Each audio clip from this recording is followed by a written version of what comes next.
Hello friends, coming back onto sequence and series exercise 9.3. In last class we have discussed up to question number 11. So now let's proceed from question number 12. So what is there in this question? It is given that sum of the first three terms in a GP is 39 by 10 and their product is 1. You have to find the common ratio and the terms. So इस case में जो हमारे पास हम discuss कर रहे थे कि already we have got the three terms whose product is given to us, और हमें मालूम है जब भी प्रोडक्ट गिवन होता है तो हमें बीच की टर्म जो ये मिडल टर्म है इसको हमने ए एज्यूम करना होता है, राइट में अपने आर से मल्टीप्लाई करना और लेफ्ट में आर को आर से डिवाइड करना होता है. इसका बेनिफिट ये होता है कि जब हम इसका प्रोडक्ट लेंगे तो जो प्रोडक्ट आपके पास आने वाला है उसमें ये आर कैंसिल आउट हो जाएंगे तो हमें ए का आंसर मिल जाएगा. Product of the three terms is 1, तो यहाँ से ए क्यूब बन गया आपका 1, ए इज़ 1. अगर हम ए को 1 लें तो हमारी ये तीनों टर्म्स जो हैं ये बन जाएंगी अब 1 बाई आर, 1 एंड आर. लेकिन इन तीन टर्म्स का जो टोटल हमें गिवन है वो है 39 बाई 10 इन द क्वेश्चन. तो इन तीनों का टोटल हमने ले लिया 39 बाई 10. यहाँ पे हमने एलसीएम ले लिया और इसको क्रॉस मल्टीप्लाई कर लेते हैं.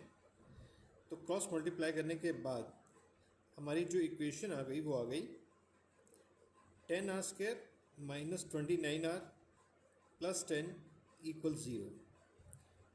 मिडल टर्म की स्प्लिटिंग कर लेते हैं. तो 29 के दो फैक्टर्स हमने यहाँ ले लिए, minus 25r and minus 4r. Now using these we can calculate the value of r. So इसको सॉल्व करने के बाद हमने देखा कि आपके पास यहाँ पर दो फैक्टर्स बन गए. एक बन गया 5r minus 2 and other one is 2r minus 5. r की वैल्यू एक में आई आपके पास 2/5 और दूसरे केस में आई 5/2. अगर हम r को 2/5 लेते हैं और यहाँ टर्म्स में प्लेस कर दें तो हमारी टर्म्स बन जाएंगी 5/2, 1 एंड 2/5. और अगर हम 5/2 लेके चलते हैं और यहाँ वैल्यू प्लेस करते हैं तो हमारी टर्म्स बन जाएंगी 2/5, 1 and 5/2. So let's move on to question number 13 now. Question number 13 में हमसे पूछा है how many terms of this GP are needed to give the sum of 120. So बहुत सिंपल सा फॉर्मूला है हमारे पास. आपके पास एक सीक्वेंस है 3, 3² 3 up to 3 to the power of n, और इन सबका टोटल कितना लेना है हमको 120. Just sum of n terms का हम फॉर्मूला अप्लाई कर देते हैं. 3 into r to the power of n minus 1 upon 3 minus 1. ये हमारा a है, that is the first term. और ये दोनों 3 जो हैं ये r से आए हैं. नाउ ये 2 हो जाएगा और ये 2 और ये 3 ये हम राइट में शिफ्ट कर देते हैं. तो ये हो जाएगा 120 इंटू 2 अपॉन में 3. यहाँ से हमारे पास इसको सॉल्व करके आंसर आ गया 3 की power n is 81. That gives us 3 to the power of n equals 3 to the power of 4. That means n equals 4. So now we move on to next question. Question number 14 में हमें बोला गया है sum of first three terms is 16 and sum of the next three terms is 128. We have to find the first term, common ratio and sum up to n terms of the GP. Okay, so ये हमें given है sum of the first three terms is 16. Sum of the next three terms ये आपके पास दिया है 128. GP में एक आप माइंड में रख लीजिएगा, जीपी में जब भी दो इक्वेशंस आएंगी इनको आप आपस में डिवाइड करेंगे. तो हम सेकंड इक्वेशन को फर्स्ट इक्वेशन से डिवाइड कर रहे हैं. इसमें आपके पास ये पूरी टर्म कैंसिल आउट हो गई हमारी, ए भी हमारा कैंसिल आउट हो गया. तो आपके पास आर क्यूब का जो आंसर आ गया वो आ गया 8. From this we get value of r as 2. Are की वैल्यू 2 आने के बाद हम इस आर की वैल्यू को सब्स्टिट्यूट कर देते हैं in equation 1।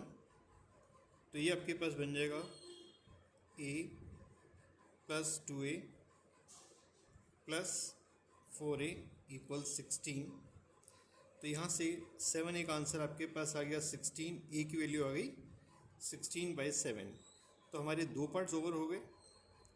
And the last part is we have to find the sum of n terms का जो फॉर्मूला हमें चाहिए था उस पर आते हैं। तो sum of n terms is a, ये आपके पास है ब्रैकेट्स में r की पावर n -1 अपॉन r -1।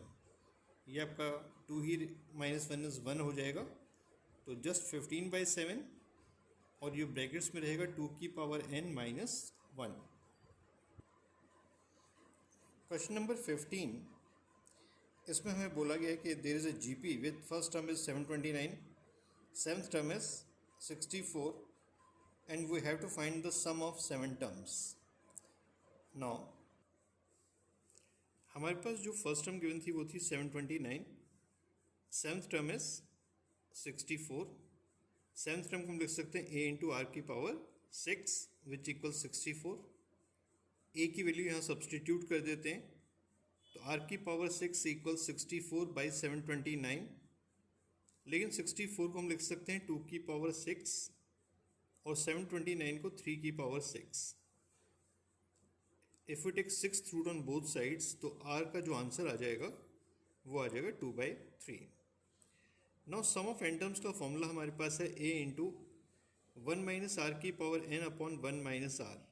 इस बार हमने r की पावर n स्टार्टिंग में नहीं लिया है क्योंकि हमें मालूम है कि आपका इस केस में जो r है दैट इज़ लेस देन 1, और जब भी आपके पास r लेस देन 1 होता है तो ये r की वैल्यूज़ हम बाद में लिखते हैं।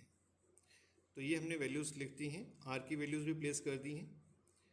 इसको हम एलसीएम लेंगे तो बन जाएगा 3 की पावर 7 माइनस 2 की पावर 7 अपॉन 3 की पावर 7, ये न्यूमरेटर का पार्ट हो गया।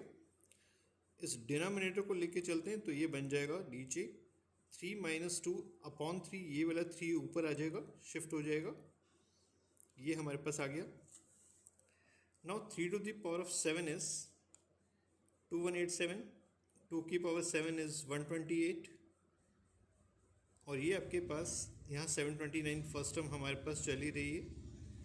729 इंटू 3 जो आपके पास है दैट इज़ नथिंग बट 2187 है। तो 3 इंटू 729 एंड 2187, ये सारी टर्म्स हमारी कैंसिल आउट हो जाएंगी। ये टर्म्स कैंसिल होने के बाद आपके पास रिमेनिंग बचेगा 2187 minus 128। So our answer is 2059। So let's move on to question number 16 now.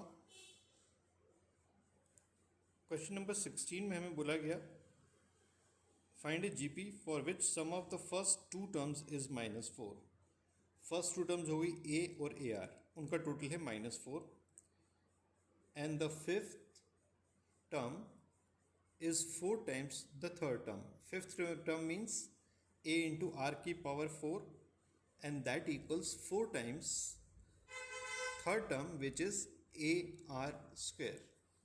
तो हमारी दो इक्वेशन जो फॉर्म हो गए इस केस में। Now you can see the two equations that we can have. a plus AR is 4, AR power 4 is 4 into AR square.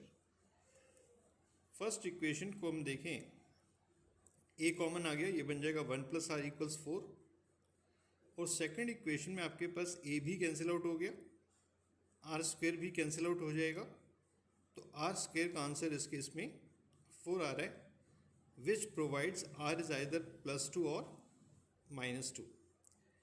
Are को अगर हम 2 लेते हैं और यहाँ प्लेस करते हैं तो ए का आंसर आता है आपके पास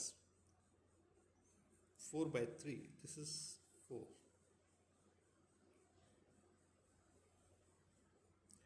नाउ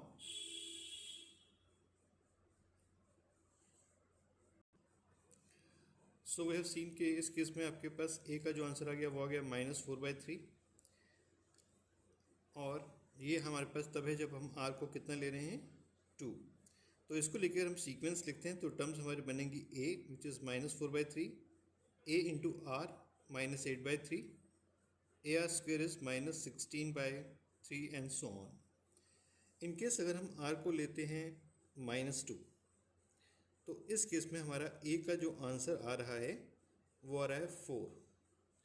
तो अब जो हमारी सीक्वेंस बनेगी 4 then into -2 is -8, again into -2 किया आपने, ये आएगा 16 and so on.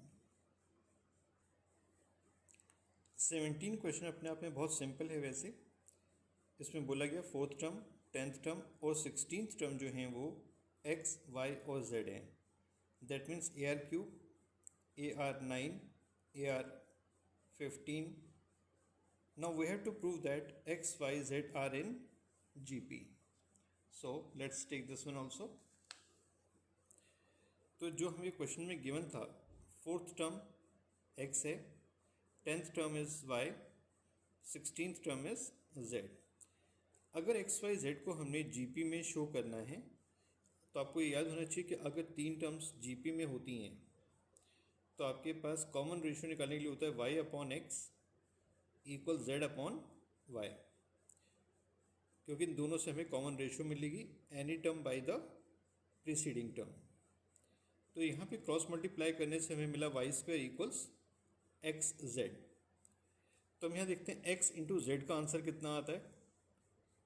x into Z का जो आंसर आपके पास आ रहा है वो आ रहा है a² इंटू आर की पावर 18, और जो y² है उसका आंसर भी आपके पास कितना आ रहा है, a² इंटू आर की पावर 18।